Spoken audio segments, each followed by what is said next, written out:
جب تک وہ اپنی ان برائیوں سے صدق دل سے توبہ نہ کر لیں۔ نمبر ایک، جو نشہ کرنے کا عادی ہے اللہ تعالیٰ اس کو معاف نہیں کرتا جب تک وہ نشے سے توبہ نہ کرے۔ نشے سے توبہ کا مطلب یہ نہیں کہ مولانا نے پڑھا دیا استغفر اللہ پڑھو اور توبہ کرو، اور پھر استغفر اللہ آپ نے پڑھ لیا اور اس کے بعد پھر وہی کرنے لگے، نہیں۔ توبہ کا مطلب یہ ہے کہ اگر آپ نشہ کرتے تھے تو آپ نشے سے کنارہ کشی اختیار کریں، چھوڑ دیں نشے کو ترک کر دیں، سچی توبہ کر لیں۔ اب لوگ یہی کہتے ہیں کہ نشہ ہم سے چھوٹتا نہیں ہے، اگر آپ چھوڑنا چاہو گے تو سب چھوٹے گا۔ نمبر دو، جو ماں باپ کا نافرمان اللہ تعالیٰ اس کی بھی بخشش نہیں فرماتا۔ ہر سال ہمارے علماء اس کو دہراتے ہیں، ماں باپ کا بہت سارے لوگ ہیں کہ ماں باپ کو تکلیف پہنچا کر مسجد میں آتے ہیں صلاۃ التسبیح پڑھنے کے لیے، عبادت کرنے کے لیے، ماں باپ کو جھڑکیاں دے کر آتے ہیں، ماں باپ کو ناراض کر کے آتے ہیں۔ بخشش نہیں ان لوگوں کی جب تک وہ اپنے ماں باپ کو راضی نہ کریں۔ کتنے لوگ ہیں یہاں جو اپنے ماں باپ کا حق ادا کرتے ہیں؟ دنیا میں کتنے لوگ ہیں ماں باپ کو غصے کی نظر سے دیکھتے ہیں، ماں باپ کو جھڑکیاں دیتے ہیں، ماں باپ کو گھر سے تک نکال دیتے ہیں۔ کچھ لوگوں کا حال تو یہ ہے کہ اپنے ماں باپ کو گھر سے نکال دیا، اس کے ماں باپ کبھی وہ بہن کے یہاں رہ رہے ہیں، کبھی پڑوسی کے یہاں رہ رہے ہیں، کبھی مسجد کے زینے پہ بیٹھ کے بھیک مانگ رہے ہیں، یہ حال ہے، کبھی اس سے کھانا مانگ کر کھا رہے ہیں، یہ حال ہے۔ اور بیٹا داڑھی بڑی کر کے سر پہ ٹوپی لگا کے 5 وقت کا نمازی ہے، اب وہ سوچ رہا ہے کہ میں نماز پڑھوں گا تو جنت میں جاؤں گا، حالانکہ اس کو پتہ ہی نہیں ہے کہ اللہ کے رسول علیہ السلام نے فرمایا جس کے ماں باپ اس سے ناراض ہے اللہ اس کی نمازیں رد کر دیتا ہے، اللہ تعالیٰ اس کی نمازیں اس کے منہ پہ مار دیتا ہے، اللہ تعالیٰ نمازیں قبول نہیں کرتا۔ اپنے ماں باپ کو راضی کرو، اپنے ماں باپ کو خوش کرو۔ شب برات میں ان کی بخشش نہیں ہے جو اپنے ماں باپ کو ناراض کرتے ہیں، جو ان سے چلا کر باتیں کرتے ہیں، اونچی آواز سے ان سے باتیں کرتے ہیں۔ بے شمار ایسے نوجوانوں کی شکایتیں ہم لوگوں تک پہنچتی ہے کہ وہ گھر پہ پیسہ نہیں دیتا، 2500 کمائیں گے، 3000 کمائیں گے، 4000 کمائیں گے، 800 1100 روپے گھر میں دے دیں گے ماں باپ کو کہ تم ہفتے بھر چلاؤ، اور یہ اپنے دوستوں پہ موج مستی کرتے رہیں۔ ماں باپ کا دل کیا کہے گا؟ اپنے نئے نئے شوق پالیں گے، ماں باپ کا دل کیا کہے گا؟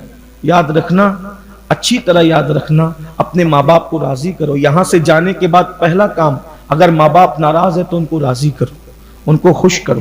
اور میں تو یہ کہتا ہوں آپ سے کہ 2 ہستیوں کو منانا بہت آسان ہے، ایک تو اللہ کو منانا آسان ہے، ایک تو ماں باپ کو منانا آسان ہے، کیونکہ یہ دونوں ہم سے بہت محبت کرتے ہیں۔ ماں باپ بھی محبت کرتے ہیں اور اللہ تو کروڑوں ماؤں سے زیادہ محبت کرتا ہے، اس لیے اپنے ماں باپ کو خوش کرو۔ نوجوان لڑکے آج کل ماں باپ کے ساتھ بہت برا سلوک کرنے، اگر لڑکیوں سے ناجائز تعلقات ہو جائیں تو ان کو گھنٹوں فون پر بات کرنے کے لیے ٹائم ہے۔ چلیں اگر کچھ شریف لوگ ہیں وہ نئی باتیں کرتے لڑکیوں سے، وہ گیم لے کر بیٹھے ہیں گھنٹوں، یوٹیوب لے کے بیٹھے ہیں گھنٹوں، فیس بک لے کر بیٹھے ہیں گھنٹوں، لیکن ماں باپ انتظار کرتے ہیں کہ میرا بیٹا کہ مجھ سے خیریت پوچھے، مجھ سے بات کرے، میرے پاس بیٹھے۔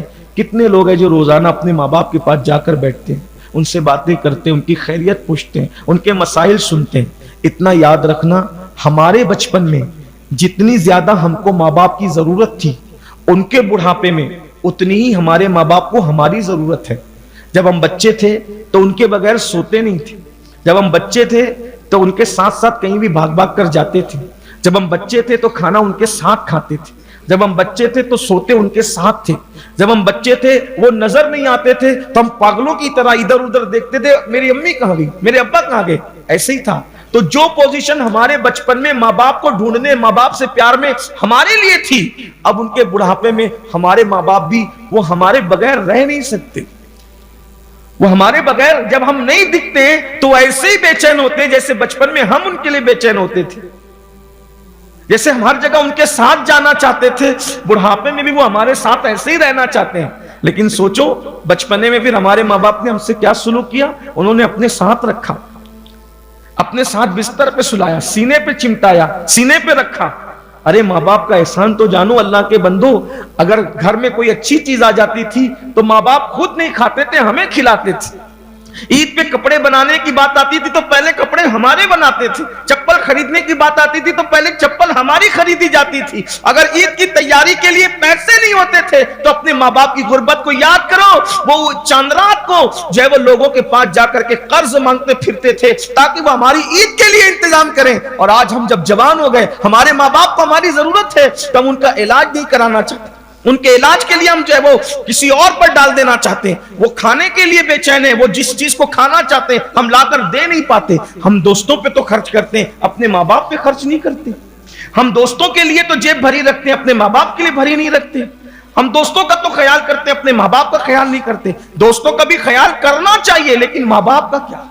ماں باپ کو رلانے، ماں باپ کو ناراض کریں۔ آقا علیہ السلام فرماتے ہیں جس نے ماں باپ کا دل دکھایا جب تک وہ ماں باپ کو راضی نہ کر لے شب برات میں اس کی بھی مغفرت ہے۔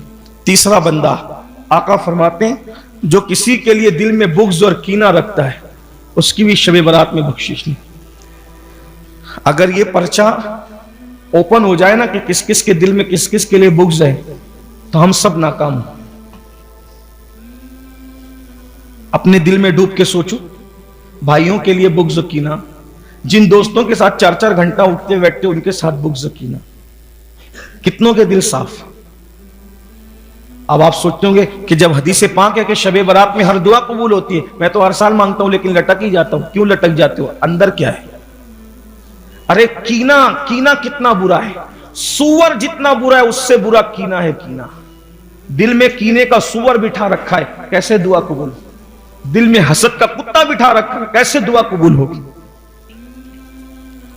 اگر مسلمان صرف اپنے دل کو صاف کر لے دل کو، یاد رکھنا بہت بڑی بات ہو رہی ہے، صرف دل صاف کر لو، حسرت سے آسمان کی طرف کوئی مراد لے کر نظر اٹھا لی، نہ پوری ہو تو پھر کہیں، لیکن دل صاف ہونا چاہیے اس کے۔ بتاؤ،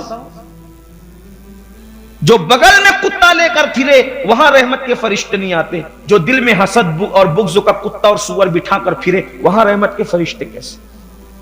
بتائیے، بھائیوں سے بغض ہے، حسد ہے، دوستوں سے بغض ہے، حسد ہے، رشتہ داروں سے بغض ہے، حسد ہے، اور پھر سوچتے ہیں کہ ہماری نمازیں قبول ہو۔ آقا فرماتے ہیں بغض حسد والوں کی نمازیں تو سر کے اوپر بھی نہیں جاتی، ان کی دعائیں تو سر کے اوپر بھی نہیں جاتی، اس لیے یہی بیٹھے بیٹھے آج اللہ کے گھر میں فیصلہ کرو کہ جس کے دل میں کینہ ہے ابھی کے ابھی ختم کرتے ہیں، ابھی کے ابھی نکالتے ہیں، کسی سے دشمنی نہیں، ہمارا دشمن صرف ایک ہے، اس کو تو بھولے بیٹھے ہو، ایک دشمن ہے، ان الشیطان للانسان عدو مبین، بے شک شیطان انسان کا کھلا دشمن ہے۔ شیطان دشمن ہے جو اللہ کہہ رہا ہے شیطان تیرا دشمن ہے، شیطان کو بھول گیا؟ ارے بھول کیا گیا، اسی کے نقش قدم پہ چل رہا ہے، وہ فجر میں سلا رہا ہے تو سو رہا ہے، وہ جھوٹ بلوا رہا ہے تو بول رہا ہے، وہ جھوٹی قسمیں کھلا رہا ہے تو کھا رہا ہے، وہ حرام دھندے کروا رہا ہے تو کر رہا ہے، وہ بدکاریاں کروا رہا ہے تو سب کر رہا ہے۔ جو دشمن ہے اس سے دوستی کر لی، جو دوست تھے اس سے دشمنی کر لی، بربادی نہیں تو کیا؟ لوگ پورے ملک میں سفر کرتا ہوں، لوگ مجھ سے پوچھتے ہیں سید صاحب یہ بتاؤ حالات کیسے بدلیں گے؟ میں نے کہا تم بدلو، بس کوئی مشکل ہے حالات میں؟ آپ بدل جاؤ، حالات بدل جائیں۔ جب تک بنی اسرائیل اللہ سے بغاوت کرتے تھے، فرعون کی غلامی میں رہے، فرعون ان پہ ظلم کرتا رہا، ان کے بیٹوں کو ذبح کرتا تھا، ان کی بیٹیوں کو غلام بنا کر زندہ رکھتا تھا، پیروں تلے رونتا تھا فرعون بنی اسرائیل کو، حالانکہ وہ اولاد پیغمبر تھے۔ فرعون ان کو ظلم کرتا تھا، پیروں تلے رونتا تھا، لیکن جب حضرت موسیٰ تشریف لائے اور بنی اسرائیل کے اندر انہوں نے توحید کا اجالا پیدا کیا، ایمان کا نور پیدا کیا، تو اللہ نے بنی اسرائیل کو عزت عطا کی، اور ظالم فرعون کو اللہ نے ان کی نگاہوں کے سامنے دریا میں غرق کر دیا۔ فرعون غرق کب ہوتا ہے؟ جب تم اپنی اصلاح کرتے، جب انسان اپنی اصلاح کرے۔ فرعون غرق ہو گیا، نمرود ہلاک ہو گیا۔ انسان اپنی اصلاح کرے، اپنے اعمال دیکھیں، دیکھیے کیا اعمال ہے، کون سا گناہ ہے جو قوم مسلم کے اندر نہیں۔ تو بھائیوں اسی وقت اپنے دلوں سے کینے نکال دو۔ دل میں کینہ اس کی نشانی کیا ہے؟ دل میں حسد اس کی پہلی نشانی تو ہے کہ کسی کا اچھا نہیں دیکھا جاتا، اس کا مطلب ہمارے دلوں میں کینہ بھی ہے اور حسد بھی۔ کسی کی تعریف ہوتی ہے تو ہمارے دل کے اندر بے چینی ہونے لگی، اس کی کیوں تعریف؟ اس کو نعمت ملتی ہے تم تڑپنے لگتے ہیں کہ اس کو کیوں نعمت مل رہی، اس کا مطلب دل میں بغض ہے، کینہ، حسد ہے۔